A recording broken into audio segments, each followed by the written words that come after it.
कि हम प्रभु यीशु मसीह के वचन को बहुत गंभीरता से लेना शुरू करें।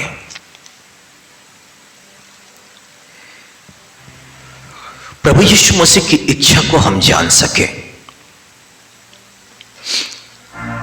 प्रभु यीशु मसीह जिसने अपने आप को हम पर प्रकट किया, वह हमसे चाहता क्या है? वो प्रभु यीशु मसीह परमेश्वर की इच्छा को लेकर के, परमेश्वर के राज्य की बातों को लेकर के इस पृथ्वी पर आया था। वो प्रभु यीशु मसीह ने इस पृथ्वी पर जब था तो एक बात प्रकट करी, और यीशु मसीह ने कहा कि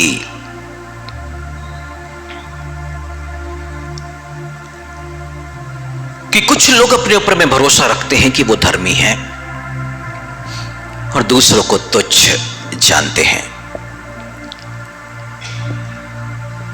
परंतु वो प्रभु यीशु मसीह चाहता है कि हम ऐसी मानसिकता से बाहर निकले, परमेश्वर की इच्छा का सम्मान करें, कि परमेश्वर की दया से प्रभु यीशु मसीह में हम धर्मी घोषित किए गए, और हमें जब धर्मी घोषित किया गया तो हम परमेश्वर पर घमंड करें, ना कि अपने आप पर। इसलिए वचन में लिखा, यदि कोई घमंड करे तो वो परमेश्वर पर घमंड करे। यदि उसने अपने आप को हम पर प्रकट ना किया होता, अपने इकलौते पुत्र यीशु मसीह को हम पर प्रकट ना किया होता, तो हम उसे जान नहीं पाते, सुसमाचार के भेद को समझ नहीं पाते, और आज उसकी दया से जो धर्मी कहलाते हैं, वो धर्मी का पद हमें नहीं मिला होता। तो जो कुछ हमें मिला है उसकी दया से है और उसकी कृपा से। आदिकाल से हम उसके मन पर थे, परंतु वो चाहता है कि जब भी हम उसके निकटता में आए तो अपने आप को दीन, अपने आप को छोटा, अपने आप को एक बालक के स्वरूप में बना कर रखे। क्योंकि मंदिर के अंदर में दो लोग, एक फरीसी और दूसरा चुंगी लेने वाला, और यीशु मसीह ने दोनों की मानसिकता को कलीसिया के सम्मुख में रखा कि देखो, एक फरीसी व्यक्ति के सोच का तरीका क्या है। फरीसी यानी कि कट्टरपंथी स्वभाव के लोग, जो कुछ पवित्र वचन में लिखा है उसको करते हैं वो लोग, और फिर वो घमंड करते हैं कि हम धर्मी लोग हैं और हम ऐसा करते हैं और हम ऐसा करते हैं। पर दूसरी तरफ एक व्यक्ति, चुंगी लेने वाला, जो लोगों की तरफ नहीं देख रहा है, अपने आप को देख रहा है। यानी कि दो तरह के लोग, एक लोग जो दूसरों को देखते हैं और एक लोग जो अपने आप को देखते हैं। और बाइबल मांग करती है, अपने आप को जांचो। कुरिन्थियों के नाम पत्र लिखते समय पौलुस कहता है, अपने आप को जांचो कि तुम विश्वास में हो कि नहीं। यदि मसीह तुम में क्रियाशील नहीं तो तुम विश्वास में नहीं, जांच में निकम्मे। मनुष्य को जांचना है कि हम कितने विश्वास में हैं, और विश्वास में है तो प्रभु यीशु मसीह हम में क्रियाशील होगा, और प्रभु यीशु मसीह क्रियाशील होगा तो पवित्र आत्मा के 9 फल हमारे जीवन पर प्रकट होंगे। और प्रभु यीशु मसीह क्रियाशील नहीं तो इन फलों से रहित होगा वो मनुष्य। और इसलिए पवित्र वचन कहता है, अपने आप को जांचो। पवित्र वचन कहता है, अपने आप को जांचो। किस वक्त में? जब हम प्रभु भोज की आराधना में शामिल होते हैं। वचन कहता है, अपने आप को जांचो। कई लोगों ने अपने आप को जांचा नहीं, तो वो कमजोर है, निर्बल है, रोगी है, और कई लोग सो भी गए, यानी कि मृत्यु के वश में चले गए। क्यों? क्योंकि उस रोटी को तोड़ते समय उन्होंने अपने आप को जांचा नहीं, अपने आप को देखा नहीं। इसका मतलब है कि बाइबल हमारे सामने कुछ बातों को स्पष्ट रूप से रखती है कि हमें दूसरों को देखना नहीं बल्कि अपने आप को जांचना ज्यादा जरूरी है, और यही परमेश्वर चाहता है। और इसलिए तो यीशु मसीह ने कहा कि तू अपने भाई की आंख का तिनका नहीं बल्कि अपने आप को, यानी कि अपने आंख के लट को हमें देखना है। बाइबल कहती है 19वीं अध्याय के अंदर में, अभी आराधना के दौरान हमने सुना कि परमेश्वर की आज्ञा निर्मल है और वो हमारी आंखों में ज्योति ले आती है। यानी कि हम जितना उसके साथ में संगति करेंगे, उसकी आज्ञा को लेकर के अपने आप को जांचेंगे, अपने आप को पहचानने की कोशिश करेंगे, उतना ही ज्यादा हमारे ही अंदर की कमी घटी निकल करके आएगी, हमारी आंखें ज्योति में, और इसलिए कि हम अपने आप को जांच सके। क्योंकि जिन आंखों में अंधियारा होता है वो आंखें अपने आप को देख नहीं पाती, जिन आंखों में लट होता है वो आंखें अपने आप को देख नहीं पाती। और वो प्रभु क्या चाहता है, हमारे पास में एक ऐसी आंख हो, एक ऐसा सोच हो, एक ऐसा विचार जहां हम अपने बारे में सोचे, अपने आप को देखें, अपने बारे में ही हम मनन चिंतन करें, अपनी कमी घटी को हम देखें, और उसके साथ में हम प्रभु के पास में आए और प्रभु से विनती और प्रार्थना कर सकें। परंतु सबसे अहम बात इस बाइबल के अंदर में, इस 18वीं अध्याय और 9 से लेकर के 14वीं आयत में जो हम देखते हैं, वो ऐसा व्यक्ति जो दूसरों को देखता अपने आप को नहीं देखता है, ऐसा व्यक्ति धर्मी घोषित नहीं किया जा सकता। परंतु एक ऐसा व्यक्ति जो अपने आप को जांचता है वो धर्मी घोषित किया जाता है। और चुंगी लेने वाले व्यक्ति के साथ में ऐसा ही हुआ, वो धर्मी घोषित किया गया।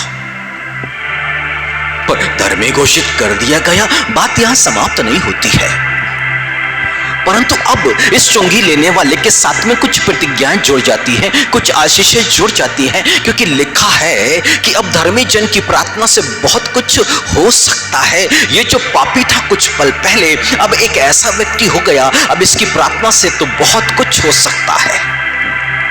व्यक्तिगत जीवन के अंदर में जिनके लिए ये प्रार्थना कर रहा है, जो परमेश्वर के सम्मुख में आकर के दोहाई दे रहा है उन बातों को, क्योंकि परमेश्वर के जो कान है ना धर्मियों की प्रार्थना की तरफ लगे रहते हैं। एक पापी व्यक्ति चंद समय में एक ऐसा व्यक्ति बन गया, धर्मी बन गया, पर धार्मिकता के साथ में इसे क्या मिल गया कि अब इसकी तरफ में परमेश्वर के कान लगे रहेंगे और इसकी प्रार्थना को सुना जाएगा। Hallelujah, hallelujah. क्या किया इस व्यक्ति ने? परमेश्वर के लिए कुछ महान महान भेंटों को लेकर के नहीं गया, बहुत सा रुपया पैसा लेके मंदिर में नहीं आया, इसका तो सिर भी उठाने की हिम्मत नहीं हो रही थी। ये तो अपनी छाती को पीट रहा था और परमेश्वर की दया के लिए प्रार्थना कर रहा था, और क्या कह रहा था कि मुझ पापी पर दया कर। और कैसी दया हुई, महान दया हुई कि इसे धर्मी घोषित कर दिया गया। और कुछ पल में जो फरीसी की दृष्टि में अब ये तुच्छ व्यक्ति था, निम्न व्यक्ति था, कुछ ही पलों में अब ये महान व्यक्ति हो गया है, ये धर्मी बन गया है। अभी परमेश्वर उस फरीसी व्यक्ति की तरफ से अपने मुख को मोड़ेगा, परंतु उसके कान, उसके मुख उस चुंगी लेने वाले व्यक्ति की तरफ में लगे रहेंगे। इतनी महानता उसने पल भर में प्राप्त कर ली। इसी के साथ में अब प्रतिज्ञा जुड़ गई, और भजन संहिता 34वीं अध्याय में और उसकी 19वीं आयत में लिखा है, धर्मी पर बहुत सी विपत्तियां पड़ती तो हैं, परंतु यहोवा उन सब से उसे मुक्त करता है। हालेलुया। यानी कि एक समय ऐसा था जब वो मंदिर पर आया है, उस वक्त जो भी विपत्ति उसके जीवन पर आती, जब वो पाप से व्यतीत जीवन को व्यतीत कर रहा था, पाप से भरे हुए जीवन को व्यतीत कर रहा था, उसके कारण बहुत सी विपत्तियां आती। और बाइबल कहती है कि दुष्ट पर जो विपत्ति आती है वो उसमें फंसा रहता है, उसी में ही पड़ा रहता है। परंतु अब ये व्यक्ति उस विपत्तियों में पड़ा हुआ नहीं रहेगा। अब परमेश्वर इसकी सुधि लेगा, अब परमेश्वर इसको उस विपत्तियों से निकाल, अब कोई भी विपत्ति इसके जीवन पर आ जाए उससे परमेश्वर इसे आजाद कर देगा। Hallelujah, hallelujah. एक समय इस बाइबल के अंदर में दो घटनाएं एक बार फिर हम उसे स्मरण करेंगे। और सबसे पहली बात है दानियेल की किताब में 6वें अध्याय में, और वहां पर दानियेल के जीवन पर कुछ घटनाएं घटी। अब वहां के राजा ने इसको सिंह की मान में डालने का आदेश दे दिया है। क्यों? क्योंकि राजा की जो आज्ञाएं हैं ना, उसको ये मानने के लिए तैयार नहीं है। कुछ लोगों ने राजा को उसके क्रोध को और उकसा दिया और उसे बहका दिया।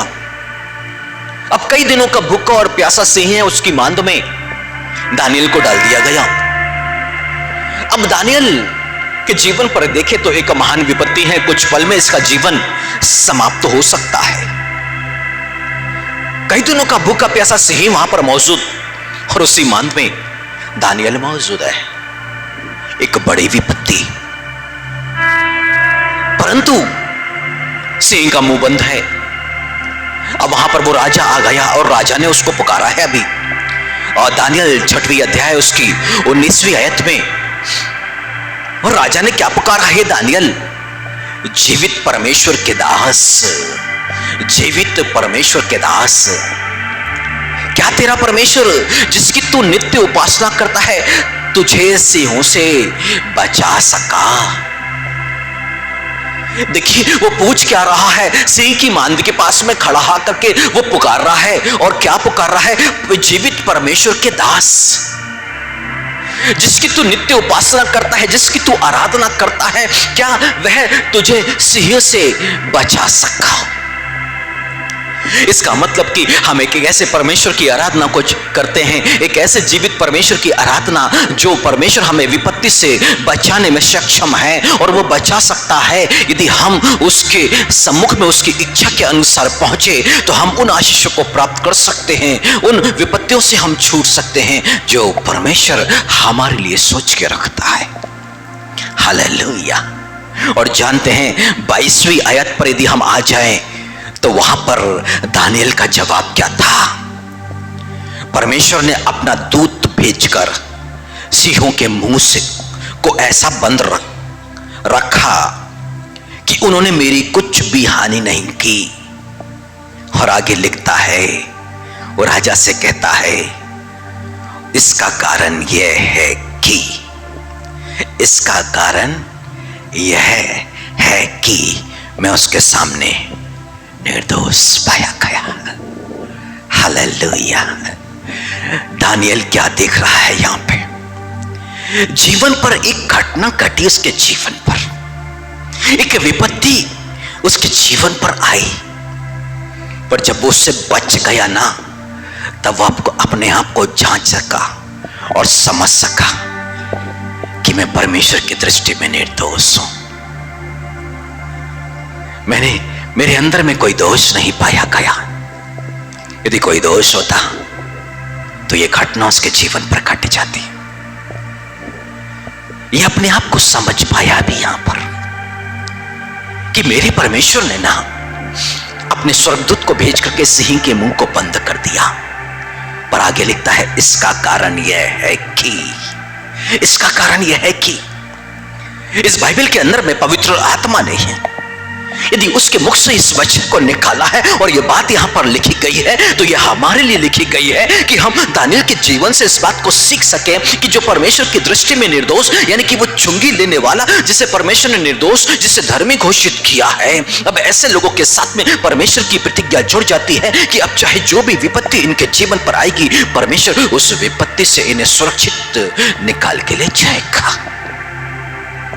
और दानियेल के साथ में यही घटना घटी।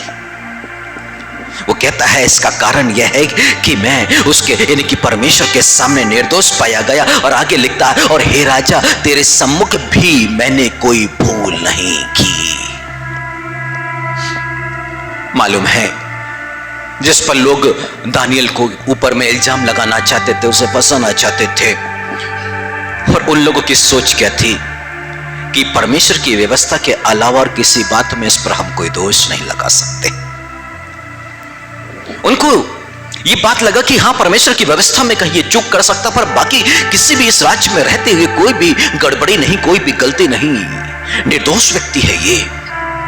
पर यहां पर आकर के एक बात और भी सिद्ध हो गई कि परमेश्वर के आगे कितना दीन, कितना विनम्र व्यक्ति अब कहता है कि वह परमेश्वर के सम्मुख में निर्दोष पाया गया। पर वो जो फरीसी व्यक्ति है ना, जो मंदिर के अंदर में मौजूद है, जो परमेश्वर के सम्मुख में खड़ा है प्रार्थना करने के लिए, वो मन में प्रार्थना कर रहा है, पर मन में क्या प्रार्थना चल रही है, वो अपने आप को धर्मी समझ रहा है। परमेश्वर की दृष्टि में वो कैसा है, इस बात को उसने जांचने की कोशिश नहीं कर रहा है। वो अपनी दृष्टि में धर्मी, अपनी दृष्टि में पवित्र, वो अपनी दृष्टि में निर्दोष है। और क्या हुआ, वो छोटा बना करके मंदिर से भेजा गया।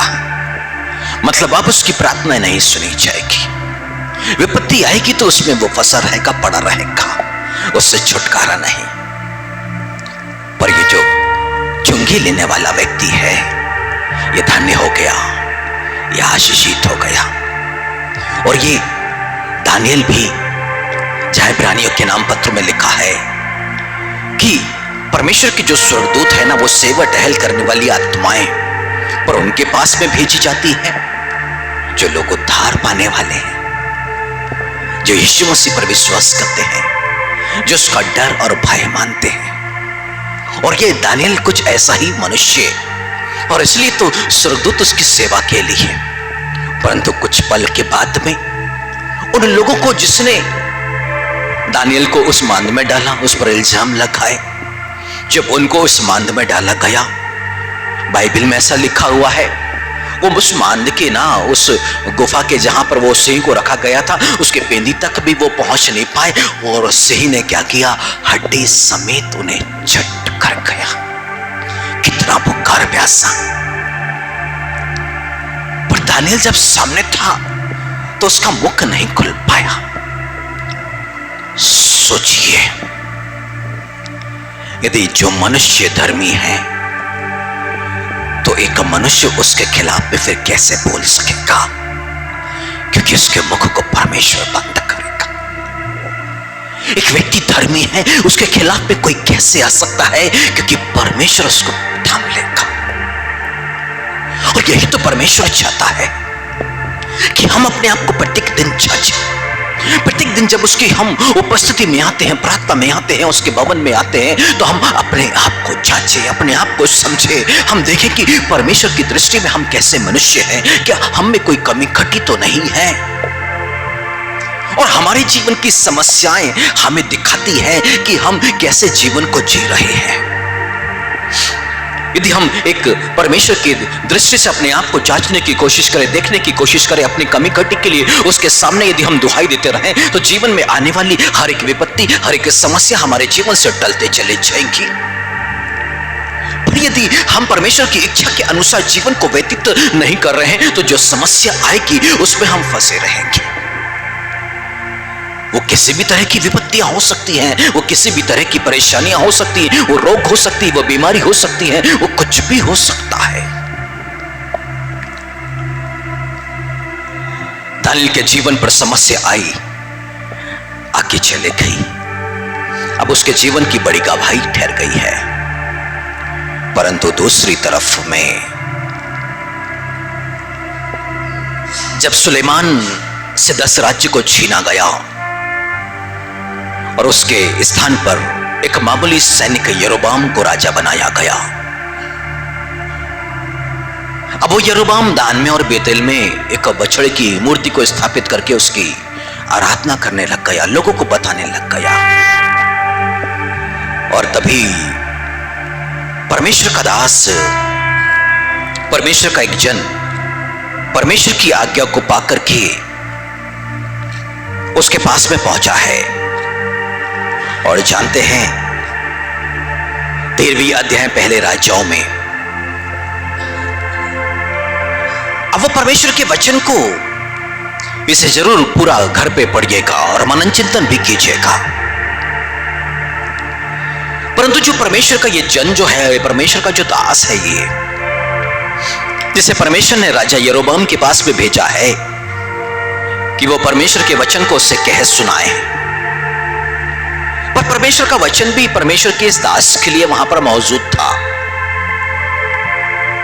अब परमेश्वर के उस वचन का ये पालन नहीं कर सका। ये परमेश्वर की आज्ञाकारिता में नहीं था ये। और जब ये लौट रहा था तब बाइबल ऐसा बताती है, पहला राजाओं 13वीं अध्याय और उसकी 26वीं आयत में,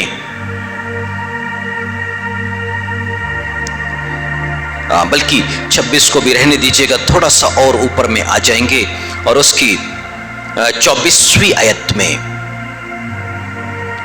जब वह मार्ग में चल रहा था तो एक सिंह उसे मिला। परमेश्वर का यह जन, यह भविष्यवक्ता, यह रास्ते से लौट रहा है। अब बाइबल ऐसा कहती है, जब वह मार्ग में चल रहा था तो एक सिंह उसे मिला और उसको मार डाला और उसका शव मार्ग पर पड़ा रहा और गधा उसके पास खड़ा रहा और सिंह भी शव के पास में खड़ा रहा। जो लोग उधर से चले आ रहे थे उन्होंने यह देखा कि मार्ग पर एक शव पड़ा है और उसके पास सिंह खड़ा है, और उस नगर में जाकर जहां वह बूढ़ा नबी रहता था यह समाचार दिया। बाइबल क्या बता रही है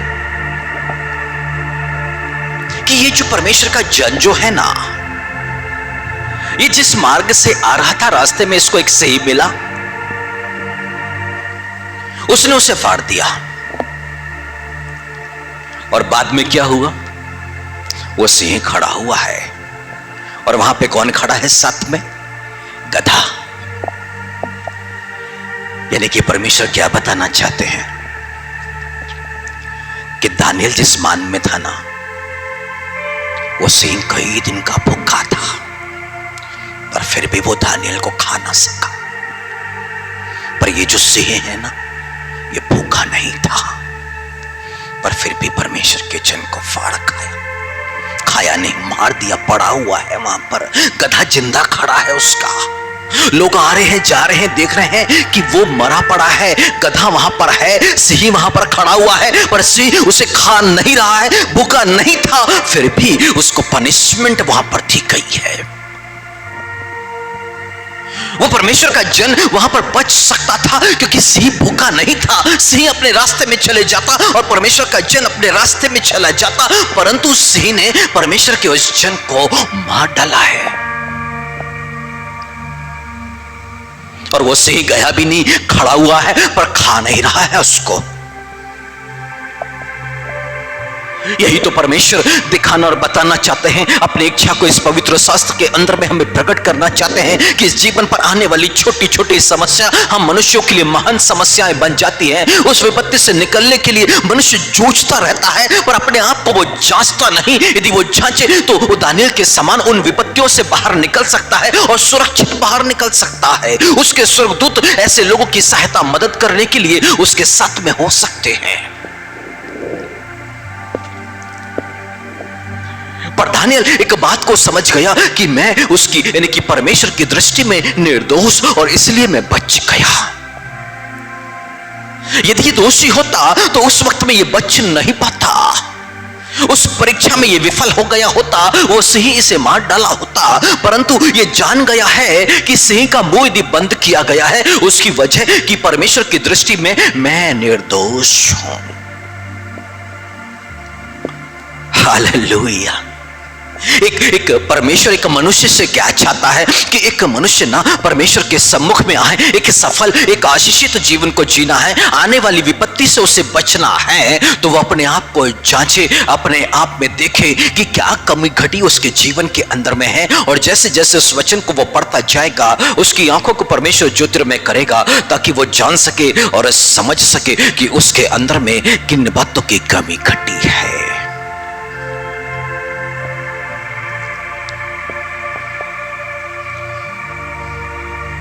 बाइबल स्पष्ट रूप से बताती है, वचन संहिता 34वीं अध्याय उसकी 19 और उसकी 20वीं आयत में, धर्मी पर बहुत सी विपत्ति पड़ती तो है परंतु यहोवा उसको सबसे मुक्त करता है।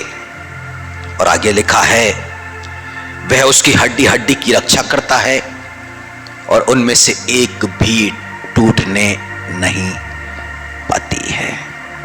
हड्डी हड्डी की रक्षा, उसमें से एक भी, ये तो प्रॉमिस हुआ ना, उसकी ओर से सुरक्षा है ना यह कि मनुष्य का एक्सीडेंट हो जाए तो उसकी हड्डी को बचाने वाला कौन? परमेश्वर। लिखा उसमें से एक भी टूटने नहीं पाएगी। ये धर्मी जन की ब्लेसिंग्स है। पर हड्डियों का टूटना कमी घटी को दिखाता, अधर्म को दिखाता है, आज्ञा उल्लंघन को दिखाता है। और यही तो परमेश्वर चाहता है कि जीवन पर होने वाली इन घटनाओं से एक मनुष्य सबक ले, अपने आप को जांचे कि जीवन पर कहीं तो कुछ चीजें हैं, कुछ तो कमी घटी है, और जिसके चलते मेरे शरीर पर, मेरे जीवन पर, मेरे परिवार पर, मेरे बिजनेस पर, मेरी नौकरी पर यह समस्या आ खड़ी हुई है। ऐसे समय में उससे निकलने की कोशिश नहीं, बल्कि अपने आप को दीन और विनम्र करके परमेश्वर की मौजूदगी में जाना, उस चुंगी लेने वाले की तरह, जहां से व्यक्ति अपने पापों से आजाद होके और धर्मी बन करके उसके सम्मुख से वापस लौटे। और धर्मी बन के मतलब कि अपनी विपत्तियों से आजाद भी होकर के, अपनी समस्याओं से आजाद भी होकर के। कितना समय लगा उस चुंगी लेने वाला जो वहां पर था, अपनी समस्याओं से, अपनी विपत्तियों से आजाद होने में कितना समय। बस वो अपनी छाती को पीट पीट करके गिड़गिड़ा रहा था कि मुझ पापी पर दया कर और मुझ पापी पर दया कर। बस उसे धर्मी घोषित कर दिया गया, और धर्मी घोषित कर दिया, इसका मतलब अब धर्मी व्यक्ति के लिए जितनी भी परमेश्वर की प्रॉमिस है अब उस चुंगी लेने वाले पर मौजूद है। क्यों? क्योंकि अब वो निर्दोष हो चुका है। उसके ऊपर भी जितना भी शैतान दोष लगाता ना, परमेश्वर के सम्मुख में खड़ा होके उन सारे दोषों से उसे आजाद करा दिया गया है। Hallelujah, hallelujah. इसका मतलब है कि शैतान कब तक एक मनुष्य को परेशान कर सकता है, एक शैतान कब तक एक व्यक्ति के जीवन पर विपत्तियों को ला सकता है, और कब तक उन विपत्तियों के द्वारा शैतान एक मनुष्य को दुखी, पीड़ित कर सकता है। बाइबल ऐसा बताती है, जकरिया नबी की किताब और उसकी 3री अध्याय, और इस 3री अध्याय के अंदर में एक महायाजक है जो हारून के पद पर बैठा हुआ है, यानी कि पोप, एक मुखिया, परमेश्वर के लोगों के ऊपर में, उसके याजकों के ऊपर में। अब ये यहोशू महायाजक जो है, ये परमेश्वर के एक दूत के सामने खड़ा हुआ है। अब बाइबल ऐसा कहती है कि शैतान उसकी दाहिनी ओर उसका विरोध करने को खड़ा हुआ है।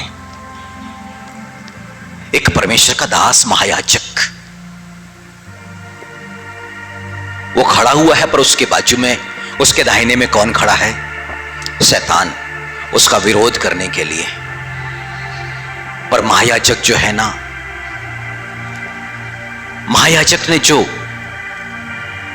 कपड़े पहन रखे हैं, बाइबल ऐसा बताती है, वो मैले कुचेले से हैं। और क्यों मैले कुचेले? क्योंकि उस महायाजक के जीवन पे ना उसका चरित्र अभी ठीक नहीं है। परमेश्वर की इच्छा, परमेश्वर के वचन के विरुद्ध में वो बहुत सी गड़बड़ियां करता चला गया। अब शैतान तो उसके पास में खड़ा हुआ है, पर 4थी आयत में दी आए तो वहां पर लिखा है, तब दूत ने जो उसके सामने खड़ा था कहा, इसके ये मैले वस्त्र उतारो। किसके? महायाजक के मैले वस्त्र उतारो। फिर उसने उससे कहा, देख मैंने तेरा अधर्म दूर किया है और मैं तुझे सुंदर वस्त्र पहना देता हूं। वास्तव में एक व्यक्ति से जो गलतियां होती हैं और वो कहां पर आ रहे हैं, उसके वस्त्र पर उसके दाग लग रहे हैं। और इसलिए तो प्रकाशित वाक्य में लिखा है, स्पष्ट कर दिया गया प्रकाशित वाक्य के अंदर में, धन्य है वे जो अपने वस्त्र धो लेते हैं, जो अपने वस्त्र धो लेते हैं। पर अपने वस्त्र को कौन धो सकेगा?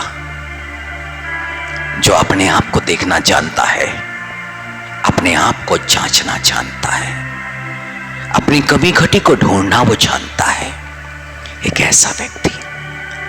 और ये जो महायाजक है ना, वहां गया तो निश्चय ही ये अपनी गलती को जानता है, अपनी गलती को अंगीकार किया इसने, और तभी तो इसके मैले वस्त्र उतारे जा रहे और श्वेत वस्त्र से पहनाया जा रहा है। और आगे लिखा है 5वीं आयत में, तब मैंने कहा इसके सिर पर एक सुंदर पगड़ी रखी जाए। अतः उन्होंने उसके सिर पर याजक के योग्य शुद्ध पगड़ी रखी और उसको वस्त्र पहनाए। उस समय यहोवा का दूत उसके पास खड़ा रहा। तब यहोवा के दूत ने यहोशू को चिताकर कहा, सेनाओं का यहोवा तुझसे यो कहता है, यदि तू मेरे मार्गों पर चले और जो कुछ मैंने तुझे सौंप दिया है उसकी रक्षा करे, तो मेरे भवन का न्यायी और मेरे आंगनों का रक्षक होगा, और मैं तुझको इनके बीच में आने जाने दूंगा जो पास खड़े हैं। परमेश्वर महायाजक से क्या कह रहा? जो कुछ मैंने तुझे सौंपा है, मेरी टीचिंग, मेरा वचन, तुझको सिर्फ उसके अनुसार करना है। यानी कि अभी तक ये परमेश्वर के वचन के अनुसार जीवन को नहीं जी रहा था, और इसलिए शैतान इसके सम्मुख में खड़ा हुआ, इसके दाहिने खड़ा हुआ है, इस पर दोष लगाने के लिए, और कहा परमेश्वर के सम्मुख में कि ये व्यक्ति ऐसा है और ये व्यक्ति ऐसा है और ये व्यक्ति ऐसा है। यानी कि शैतान का मुंह इसके खिलाफ में खुला हुआ है, ताकि इस व्यक्ति को, यानी कि यहोशू महायाजक को दंडित किया जाए। वो जो भी कर्म दंड उसके कर्म हैं, जो बुरे काम है, आज्ञा के विरुद्ध में है, उसके खिलाफ में जो भी सजा हो सकती है उसको दिया जाए। क्यों? शैतान उसको दोषी ठहराने के लिए वहां पर खड़ा हुआ है। पर एक व्यक्ति तभी दोष मुक्त हो सकता है जब परमेश्वर के सम्मुख में वो अपनी गलतियों को, अपने दोषों को मान ले। बाइबल ऐसा कहती 1 यूहन्ना में कि वो विश्वास योग्य और धर्मी है। कब धर्मी है और विश्वास योग्य है? यदि कोई व्यक्ति उसके सम्मुख में जाकर के अपने पापों को मान ले तो उसे क्षमा करने में वो विश्वास योग्य और धर्मी। कब? जब वो उसे माने। यीशु मसीह ने कहा, तेरा भाई तेरे विरुद्ध में यदि अपराध करे और बार बार आके यदि वो क्षमा मांगे तो, यानी कि वो अपनी गलती माने तो उसे क्षमा करना है। जो व्यक्ति मानने को तैयार ही नहीं कि मुझसे गुनाह हुआ है, उसको वो कैसे क्षमा करेगा? यानी कि वो उसके तो घमंड में काउंट किया जाएगा, उसके लिए उसके अकाउंट में घमंड है, वो अभिमान है, अहंकार है वो। और परमेश्वर अभिमानियों का विरोध करता है, पर दीनों पर अनुग्रह है। और यहां पर वो क्या चाहता है कि चुंगी लेने वाले ने अपने आप को परमेश्वर के सम्मुख में दीन किया और छोटा किया। यदि इस वर्ष में हमें एक धन्य जीवन को जीना है, आशीषित जीवन को जीना है, इस साल में बहुत सी समस्याएं होगी, क्योंकि जैसे जैसे यीशु का आगमन निकट होता जा रहा है, विपत्तियां खत्म नहीं होने वाली, समस्याएं खत्म नहीं होने वाली, ये तो बढ़ते और बढ़ते ही जानी है।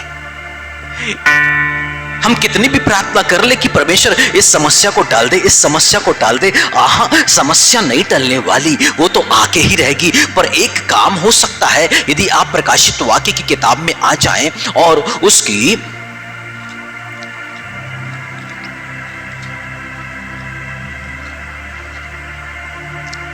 3 अध्याय और उसकी 10वीं आयत पर आ जाएं तो वहां पर लिखा है, तूने मेरे धीरज के वचन को थामा है, इसलिए मैं तुझे परीक्षा के उस समय बचा रखूंगा जो पृथ्वी पर रहने वालों के परखने के लिए सारे संसार पर आने वाली है।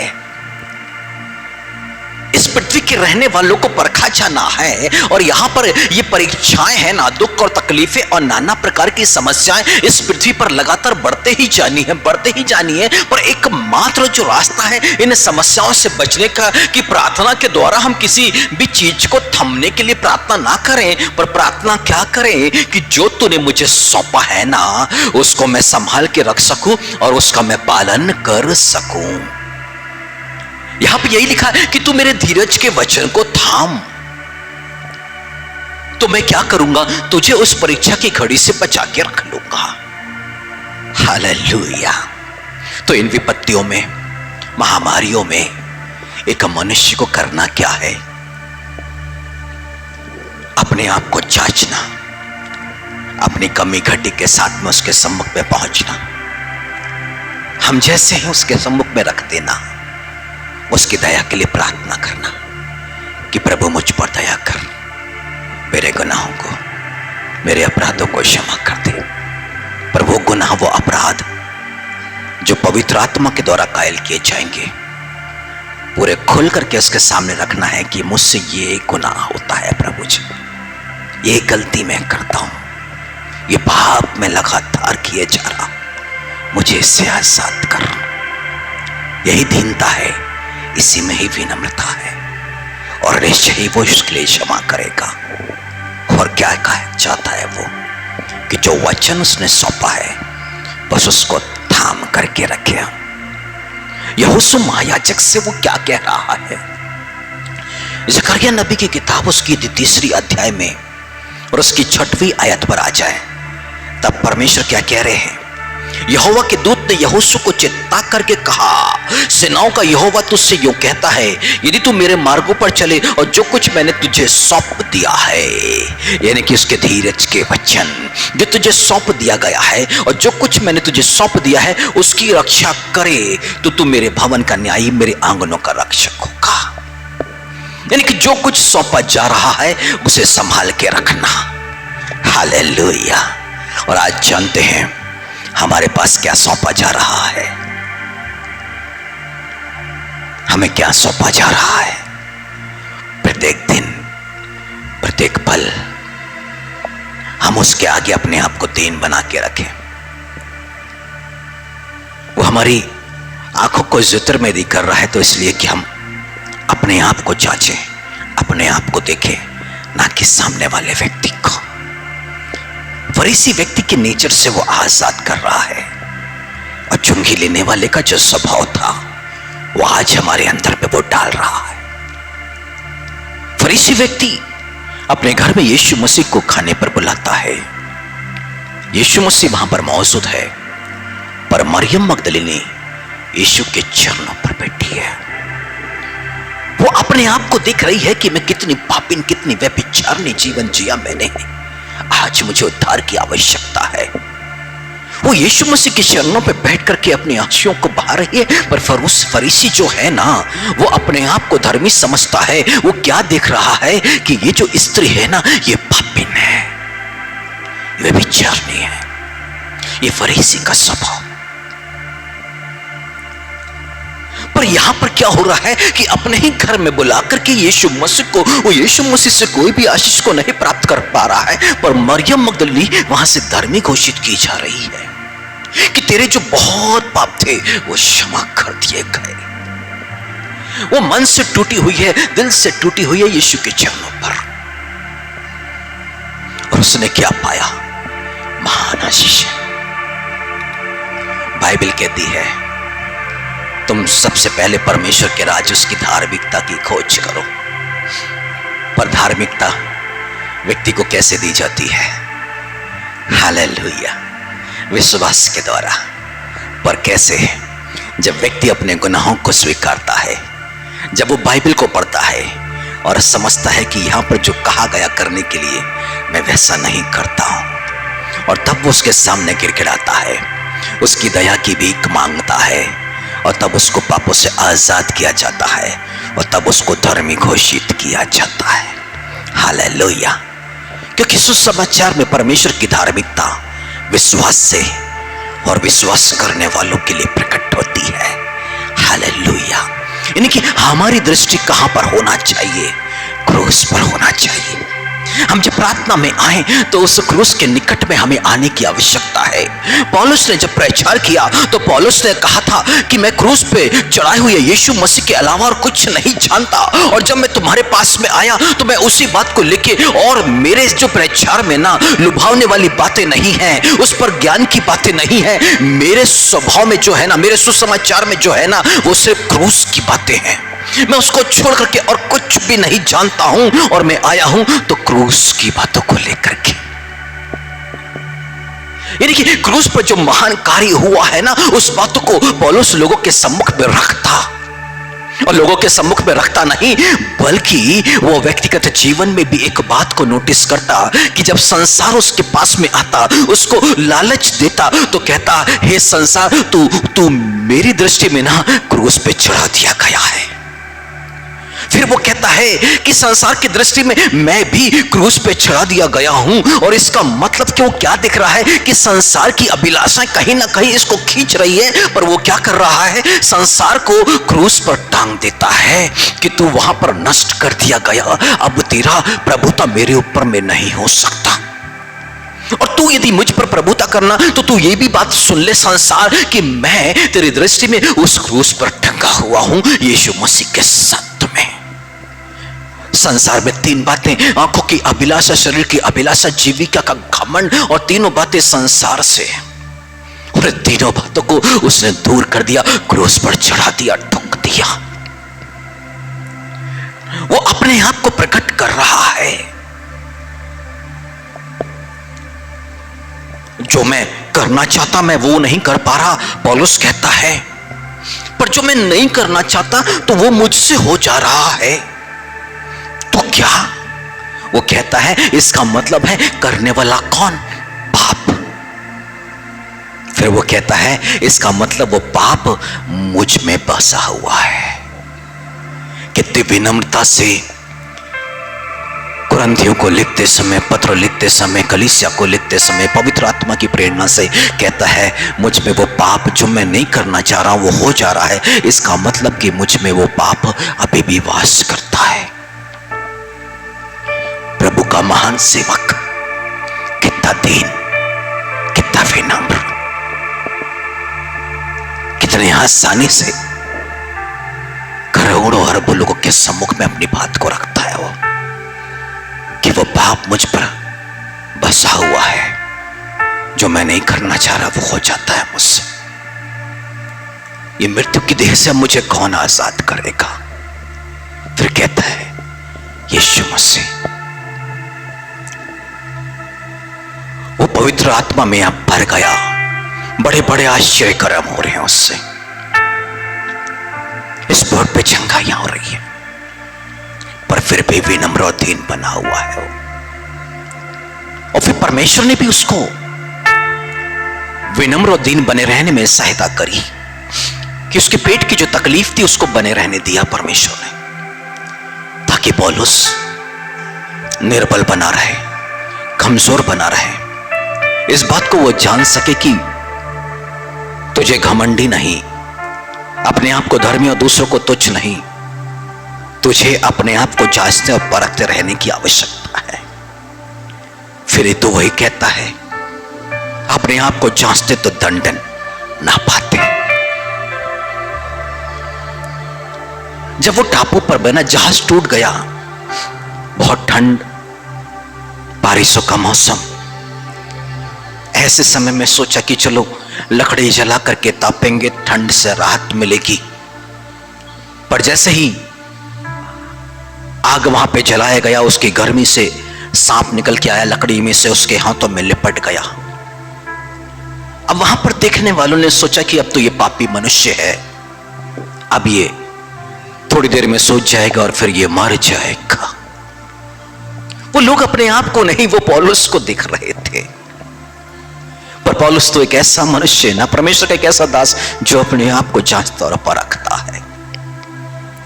कुछ देर के बाद इसे कुछ नहीं हुआ, फिर लोगों की सोच बदल गई।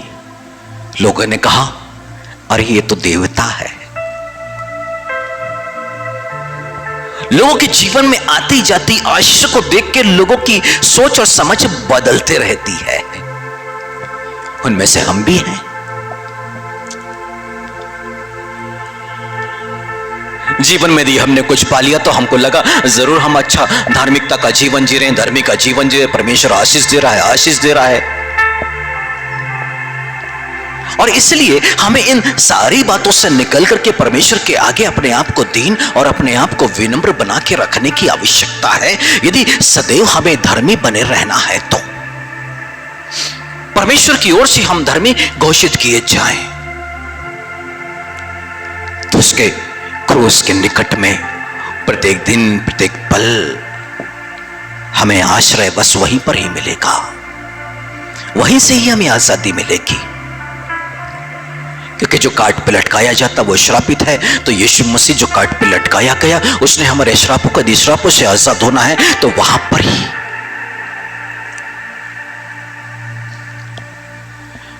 9:14 इब्रानियों के नाम पत्र में, उसका लहू हमारे विवेक को शुद्ध करता है, तो क्रूस पे से बहे हुए रक्त के ही द्वारा इस विवेक को शुद्ध किया जाता है।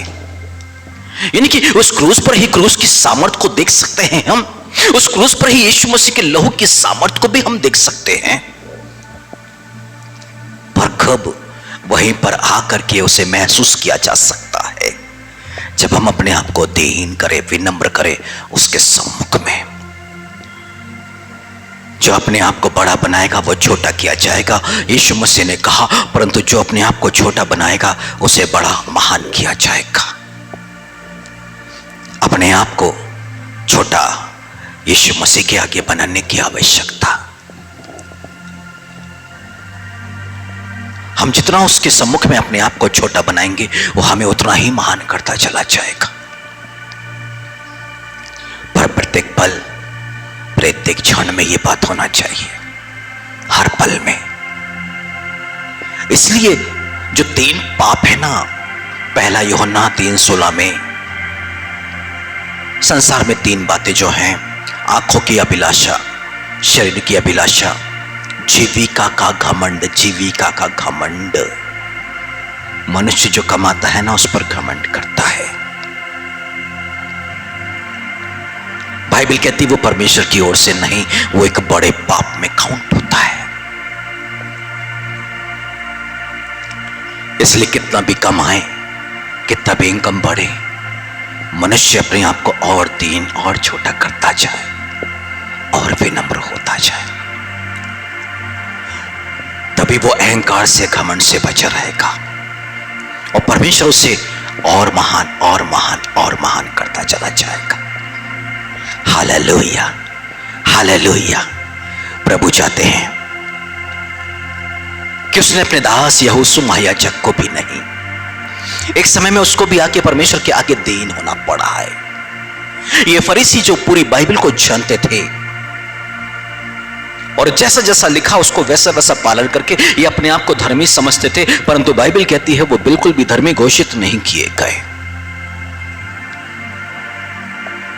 परंतु परमेश्वर जो चाहता है, जो चुंगी लेने वाला है ना, उसके समान हमें बनना है। चुंगी लेने वाले के पहले जीवन के समान नहीं, बल्कि उसके समान जब वो मंदिर के अंदर में खड़ा हुआ है और अपनी छाती को पीट रहा है और दुहाई दे दे के कह रहा है, मुझ पापी पर दया कर, मुझ पापी पर दया कर। यानी कि जब भी उसके चरणों में हम आए, उसके निकटता में आए, अपने आप को जांचें और परखें और उसकी दया के लिए हम पुकारें, और ताकि हम अपने पाप से, अपने गुनाहों से, अपनी कमजोरी से, अपनी दुर्बलताओं से आजाद होकर के अपने दैनिक जीवन में हम लौटे और जहां पर एक धार्मिकता का जीवन हम जी सके और फिर वहां पर हम जो कुछ भी करें उसमें हम सफल होते जाएं। हालेलुया। मालूम है एलिया परमेश्वर का बहुत बड़ा दास, बहुत बड़ा दास,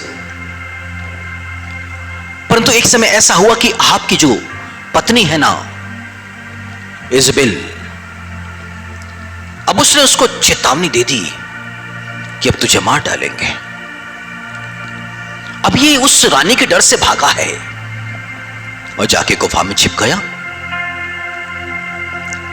अब धीरे धीरे कुछ चीजें हो रही हैं, उसको लगा परमेश्वर, परंतु हां, परमेश्वर ने एक समय में अपने आप को उस पर प्रकट किया। पर एलिया देखो ना, जो जीवित देह के साथ में उठा लिया गया, वो क्या कहता है, मैं अपने पुरखाओं के समान नहीं,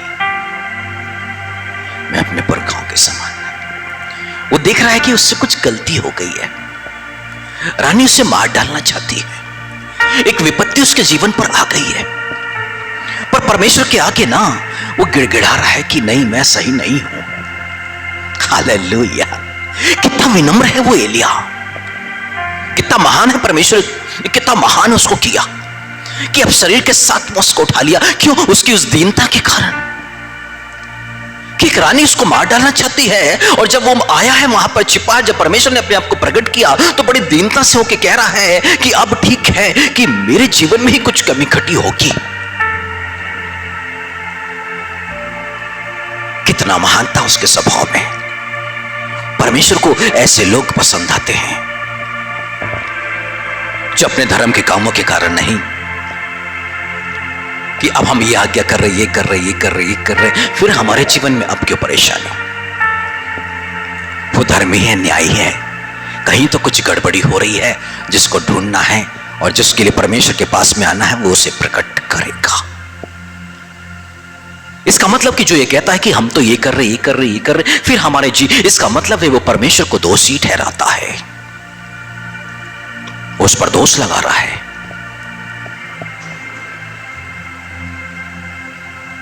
परंतु अय्यूब जो है ना, वो परमेश्वर के आगे दीन और विनम्र हो गया। अब कहता है अब मैं चुप रहूंगा, मैं कुछ नहीं बोलूंगा। मैंने तेरे बारे में सुना था, पर अब अपनी आंखों से तुझे देखता हूं और मुझे अपने ऊपर में क्या आती है, कहना आती है। एक समय में ना सिर से लेके पैर तक फोड़े बस बदबू। उसकी पत्नी को उससे घृणा आई, उसे अपने आप से घृणा नहीं थी। वो तो कहता है कि हाँ, मैं अपनी आंखों से अपने परमेश्वर का दर्शन करूंगा, ना सुनने के बाद भी नष्ट होने के। उसको विश्वास था कि मैं एक दिन ठीक हो जाऊंगा, पर जिस दिन परमेश्वर की मौजूदगी में आया ना, उसकी प्रेजेंस में आया, समझ में आ गया वो पवित्र, वो धर्मी, मैं अपवित्र।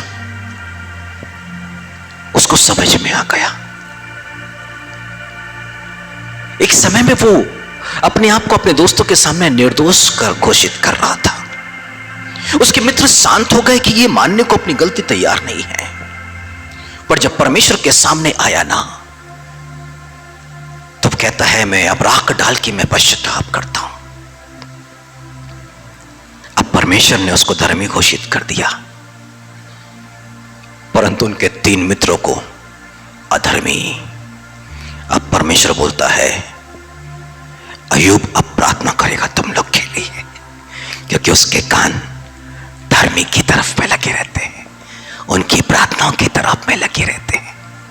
अब अय्यूब की प्रार्थना परमेश्वर ने सुना। उनके 3 मित्रों को जो शब्द उन्हें कहे, परमेश्वर के विरुद्ध में उन्होंने बातें कह दी, सही बातें नहीं कही थी उन्होंने। अब परमेश्वर ने उसे क्षमा कर दिया 3 मित्रों को।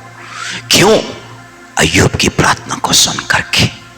अब परमेश्वर ने अय्यूब को आशीष दी, और कितनी दुगनी। कब? राख डाल के जब पश्चाताप किया है। हालेलुया। एक समय में वही परमेश्वर की दृष्टि में खरा था, ईमानदार व्यक्ति था, मुंह से कोई पाप नहीं हो रहा था, पर जैसे जैसे दोस्तों से बातचीत बढ़ते चले जा रही है, तो वो अपने आप को निर्दोष घोषित करने में लगा हुआ है कि मैंने कोई पाप नहीं, मैंने किसी लड़की पर आंख नहीं लगाई, मैंने कोई भूखे को देखा है, उसे खाली लौट गया हो, खाना ना दिया, ऐसा कभी हो नहीं सकता। फिर अहंकार भी जाग गया कि मैं अपने पैरों को दूध से धोया करता था, मैं जब जाता ना पुर्नियों की सभा में सब खड़े हो जाया करते। आने लग गया धीरे धीरे अहंकार, उस समय को देख करके। पर दीन होना पड़ा उसे भी आशीष को पाने के लिए और धर्मी घोषित होने के लिए। इसलिए आज प्रभु यीशु मसीह की इस इच्छा को हम यहां से लेकर के जाएं कि प्रभु यीशु मसीह ये चाहते हैं कि जो कोई अपने आप को धर्मी समझता, दूसरों को तुच्छ जानता है, ऐसे लोग स्वर्ग में ग्रहण नहीं किए जाने वाले। और इसलिए यीशु मसीह ने जब मत्ती के सुसमाचार 10वें अध्याय में स्पष्ट रूप से कह दिया कि खोए हुए में से किसी को भी तुम तुच्छ नहीं जानना, क्योंकि इनका एक स्वर्गदूत पिता का मुंह लगातार देखते रहते हैं।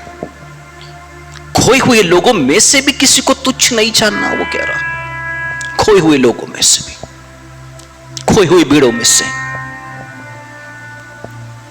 कौन उड़ाऊ पुत्र खोया हुआ? कहां चला गया पिता की संपत्ति को लेके व्यभिचार में, गलत कामों में पैसों को उड़ा दिया? हम यीशु मसीह कहते तुच्छ मत जानो उसको, उसका एक स्वर्गदूत पिता का मुंह लगातार देखता रहता है। हालेलुया। इज़राइल ने मत्ती को तुच्छ जाना क्योंकि वो चुंगी पर बैठा करता था। मत्ती को तुच्छ जाना, परमेश्वर ने सुसमाचार का लेखक बना दिया उसको। समून ने मरियम मगदलिनी को तुच्छ जाना, सबसे पहला दर्शन उसने पा लिया। सारे इजरायलियों ने पतरस को तुच्छ जाना, अनपढ़ अज्ञानी, महान प्रचारक हो गया। उसकी स्पष्ट चेतावनी, किसी को तुच्छ मत जानो, कोई खोए वो को तुच्छ मत जानो, किसी को तुच्छ मत जानो, अपने आप को महान मत समझो, परमेश्वर के आगे अपने आप को दीन बना करके रखो। कौन तुच्छ व्यक्ति? क्योंकि लिखा है जो पिछले हैं वो अगले, और जो अगले हैं वो पिछले हो जाएंगे।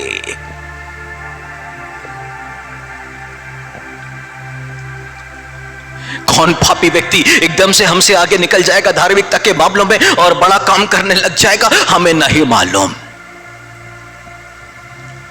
12 प्रेरितों ने सोचा कि हम लोग के अनुग्रह हुआ है, बड़े बड़े आश्चर्य कर्म होते हैं। पौलुस जब काम करने लग गया परमेश्वर के अद्भुत कामों को, वो तो बहुत कहता है मैं सब में छोटा, प्रेरित कहलाने के योग्य भी नहीं, पर सबसे महान और बड़ा प्रचारक बना अन्य जातियों के बीच में जाकर के। हालेलुया। वो जो छोटा प्रेरित कहलाता है पौलुस, उसने पतरस को भी डांट लगाया, तू सही चाल नहीं चलता है।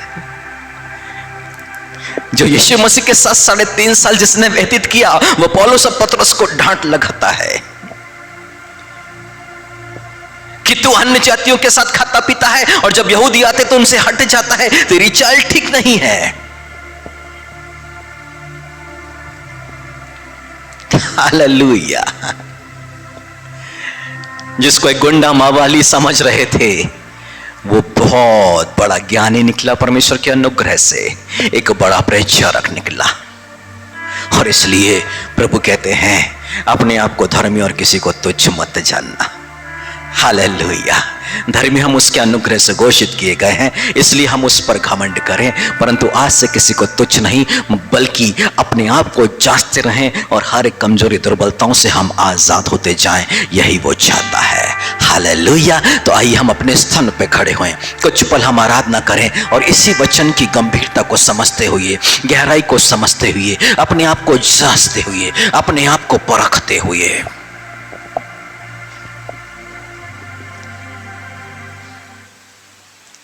आइए हम अपनी आंखों को बंद कर लें।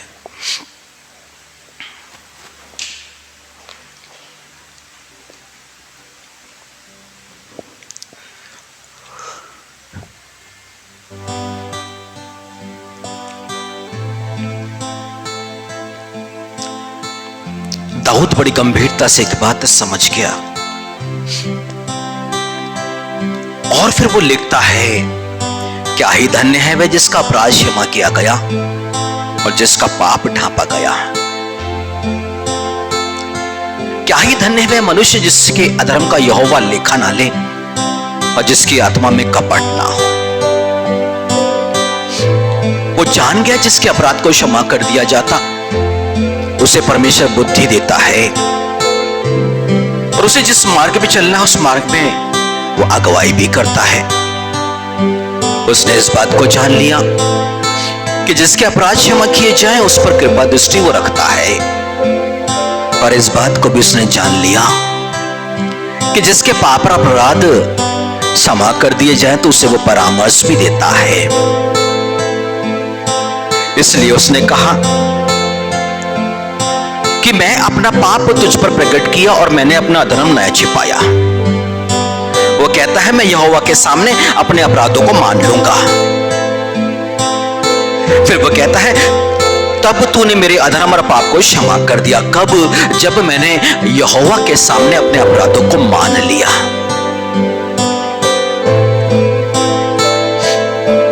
वो गंभीरता समझ गया कि परमेश्वर इस जगह पे कितना गंभीर है। मुझे अपने पापों को मानना ही पड़ेगा, तभी मुझे बुद्धि मिलेगी कि परमेश्वर की कृपा दृष्टि मिलेगी, उसका परामर्श मिलेगा, उसकी अगुवाई मिलेगी।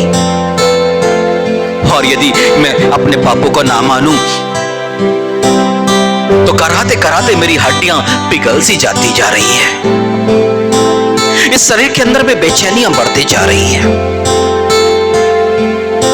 वो एक आजाद जीवन को जीना चाहता है, शरीर के अंदर में होने वाली बेचैनी से वो आजाद होना चाहता है।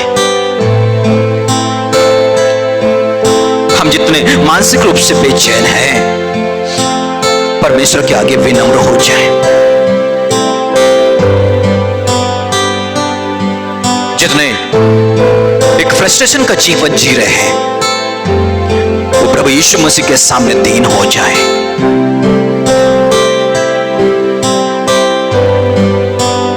जितने असफलता का जीवन जी रहे हैं, वो यीशु मसीह के सम्मुख में दीन हो जाए। जो शारीरिक रूप से गंभीर बीमारियों से पीड़ित जीवन को जी रहे हैं, वो भी यीशु मसीह के सामने गंभीर हो जाए।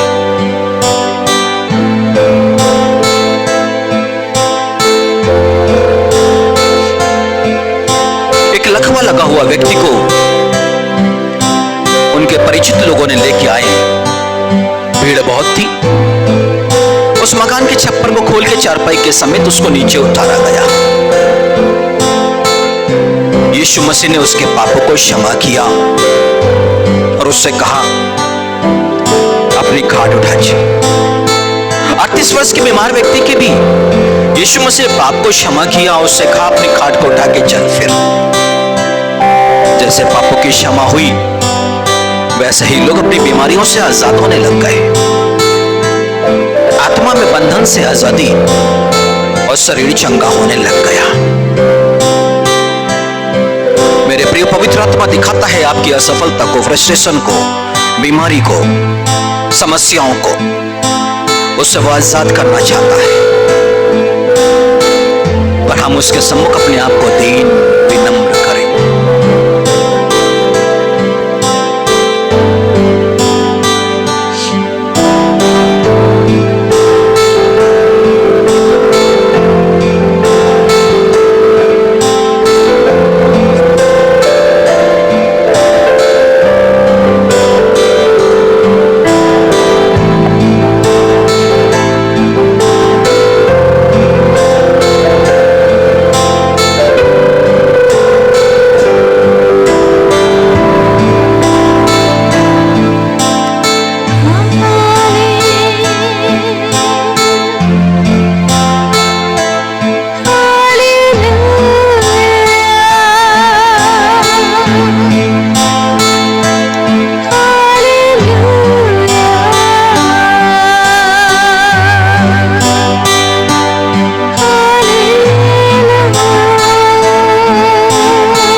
के क्षमा करने वाले परमेश्वर है प्रभु जी।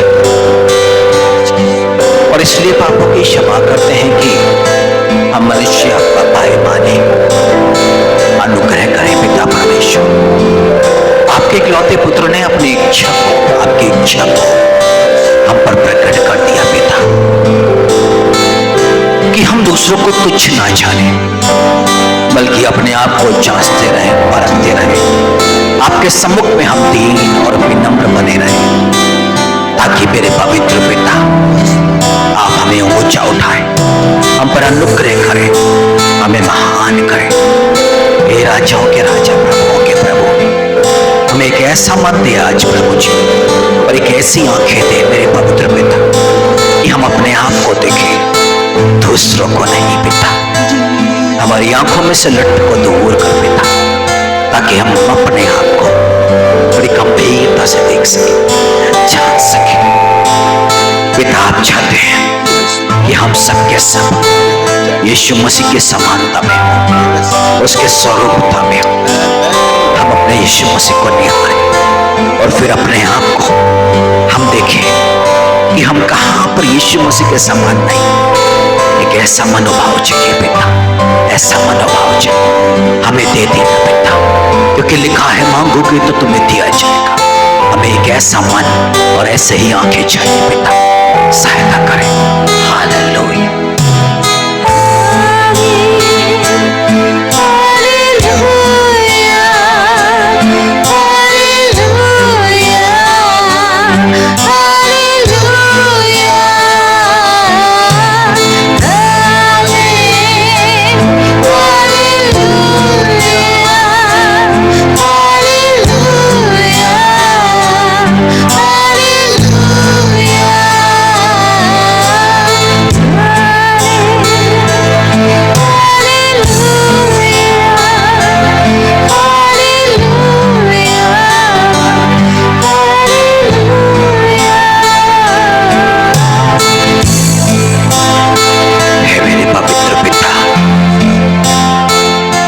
धर्मियों के लिए आशीष ठहरा दी है,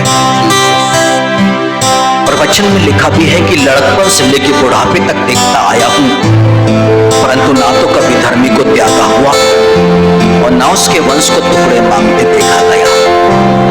हम अपने परिवार के लिए इसी आशीष को चाहते हैं पिता, कि हम आपका बिना त्यागे जाएं और हमारा वंश कभी टुकड़े नहीं मांगेगा पिता, क्योंकि आपकी कृपा दृष्टि हमारे परिवार पर है प्रभु जी, क्योंकि हमारे परिवार को धर्मी घोषित आप कर रहे पिता। हम इसके लिए भी धन्यवाद करते हैं, क्योंकि लिखा धर्मी लोग पृथ्वी के अधिकारी होंगे और उसमें सदा बसे रहेंगे। इस आशीष के लिए भी हम आपका धन्यवाद करते हैं पिता परमेश्वर। प्रभु जी हम धन्यवाद करते हैं प्रभु जी, कि धर्मी के मुंह से बुद्धि की बातें निकलती है और न्याय का वचन होता है पिता। आज से मेरे पवित्र पिता परमेश्वर, जब आपने हमको प्रभु जी एक ऐसा मन दिया कि हम दूसरों को तुच्छ ना जाने, परंतु अपने आप को जांचते रहें और धर्मी सदैव बने रहे प्रभु जी। आज से प्रभु जी हमारे मुख से बुद्धि की बातें और न्याय के वचन कहे जाएंगे। हम धन्यवाद करते हैं पिता, धन्यवाद करते हैं प्रभु जी। प्रभु जी आपके पवित्र वचन में लिखा है कि धर्मी को देख, क्योंकि मेल से रहने वाला पुरुष का अंतफल अच्छा है, हमारा अंतफल अच्छा होगा। इसके लिए भी हम धन्यवाद करते हैं पिता। और ये भी लिखा है कि धर्मी की मुक्ति यहोवा की ओर से होती है, संकट के समय में उनका दृढ़ गढ़ ठहरता है। हम धन्यवाद करते हैं पिता इन सभी आशीषों के लिए। एलिया को जो महान आशीषें दी है पिता, हम पर भी अनुग्रह करे पिता, ताकि हमारी दृष्टि प्रभु जी आपकी तरफ, आपकी ओर से वो धर्मी के पद पर बने रहने के लिए लगातार बनी रहे। ऐसी दया को चाहते हैं। आए हुए लोगों को आपके हाथों में सौंपते हैं पिता, आपने दया दिखाई, धन्यवाद करते हैं। इनके जीवन की बातों को, इनकी प्रार्थना विनती को भी आपके हाथों में सौंपते हैं पिता। ग्रहण करें और अपने हाथ को बढ़ा करके इन प्रियों को आशीषित करें पिता। यीशु मसीह नाज़री के नाम पर विनती करते हैं, आमीन। आइए हम मिल करके वही प्रार्थना करें। जो प्रभु यीशु मसीह ने हमें सिखाई। हे हमारे पिता, आप जो स्वर्ग में हैं, आपका नाम पवित्र माना जाए, आपका राज आए, आपकी इच्छा जैसे स्वर्ग में पूरी होती है वैसे पृथ्वी पर भी पूरी हो। हमारे दिन भर की रोटी आज हमें दे, जैसे हमने अपने अपराधियों को क्षमा किया वैसे आप हमारे अपराधों को क्षमा करें। हमें परीक्षा में न लाना, परंतु बुराई से बचाएं, क्योंकि राज, पराक्रम और महिमा सदा आपकी ही है। आमीन। आइए हम अपनी भेंटों को अपने हाथों